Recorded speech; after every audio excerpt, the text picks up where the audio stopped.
نشست کے مہمان خاص قائد اسلامی انقلاب مصطفیٰ کے سامنے خطاب فرمائیں تشریف لاتے ہیں محترم علماء و صلحاء قائد اسلامی انقلاب حضرت مولانا فضل الرحمان صاحب دامت برکاتہ عالیہ ایک مرتبہ پھر جاندار انداز سے استقبال کیجیے نعرے کا جواب دیجیے نعرہ تکبیر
صدق اللہ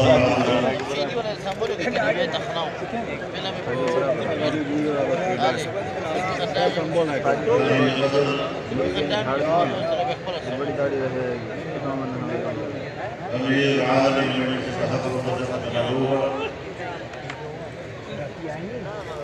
اکابر علماء اکرام مشایخ اعظام بزرگان ملت میرے دوستوں اور بھائیوں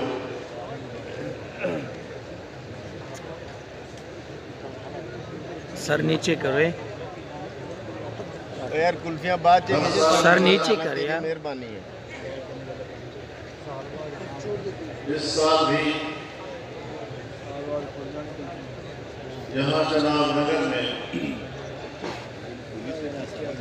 اس حدیث الشام ختم نبوت کانفرنس کا انعقاد ہوا ہے میں اس کی کامیابی پر آپ تمام حضرات کو مبارکباد پیش کرتا ہوں ایسے کانفرنسوں میں آپ کی شرکت اور آپ کی دلچسپی دنیا کو یہ پیغام دے رہی ہے کہ پاکستان میں قادیانیت کا عنصر دوبارہ سر نہیں اٹھا سکے گا انشاءاللہ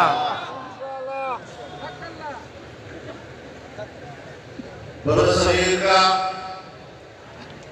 سب سے بڑا فتنہ اور اس فتنے کی سرگوبی اگر دنیا میں کہیں ہوئی ہے تو یہ شرف پاکستان کی پارلیمنٹ کو حاصل ہے اور انشاءاللہ العزیز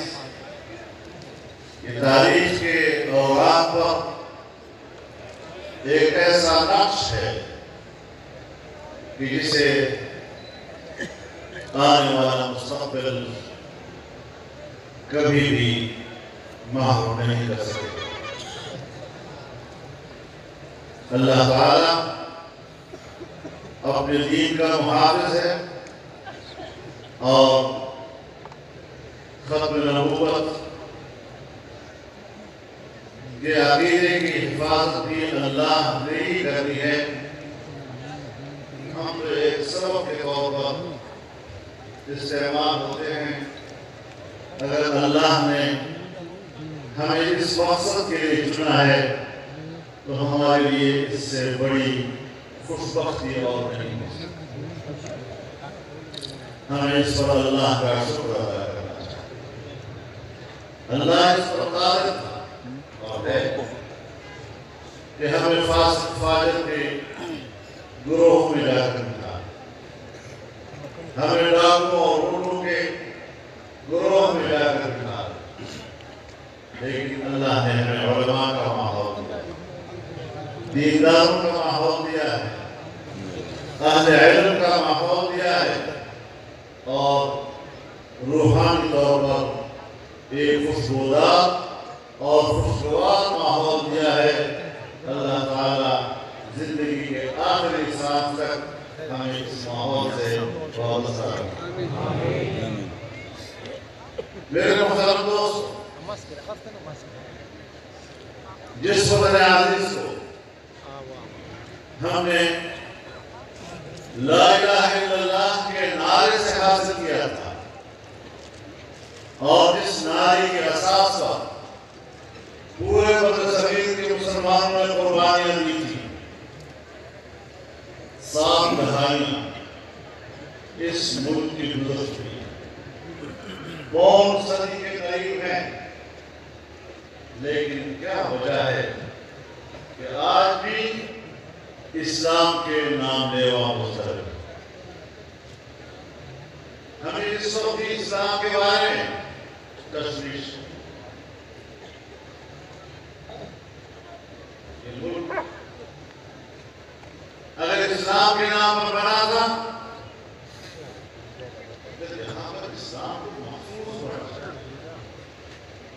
پھر اس کی ضرورت نہیں تھی کہ ہم اسلام کی حفاظت کریں۔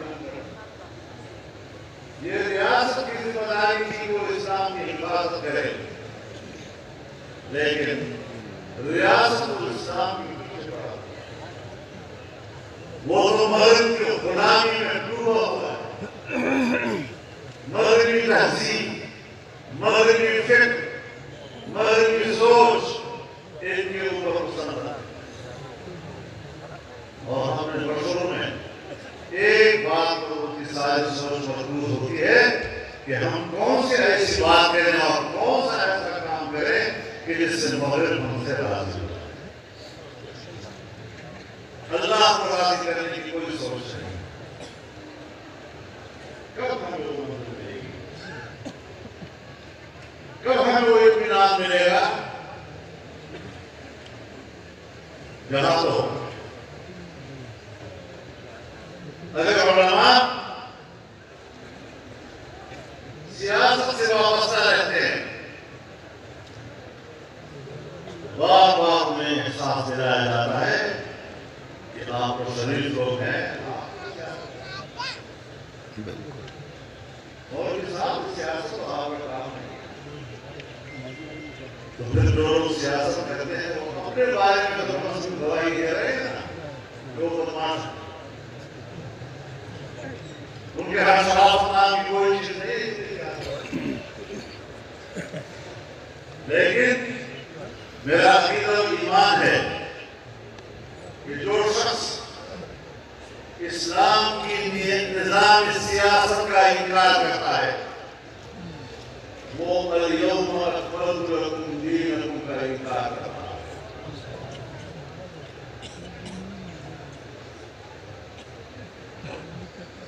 دین اسلام انبیاء سے ہوتا ہوا جناب رسول اللہ صلی اللہ علیہ وسلم پر آ کر مکمل ہوا، اور اللہ تعالیٰ نے اس نظام کو نعمت سے تعبیر کیا، اور اس طرح نعمت تمام کر دیا۔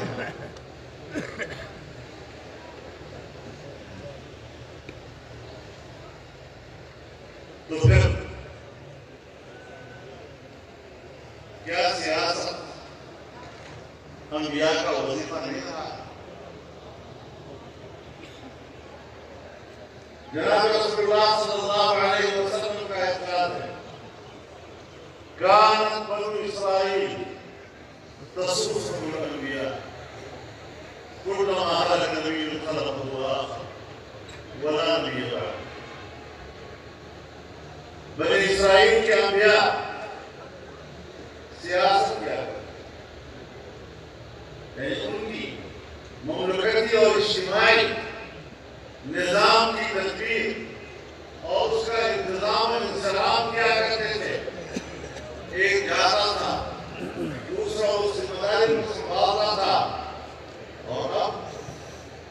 ذمہ داری میری ہے اور اولاد بھی یہ بات رسول اللہ صلی اللہ علیہ وسلم نے كلما خلق نبی خلق اللہ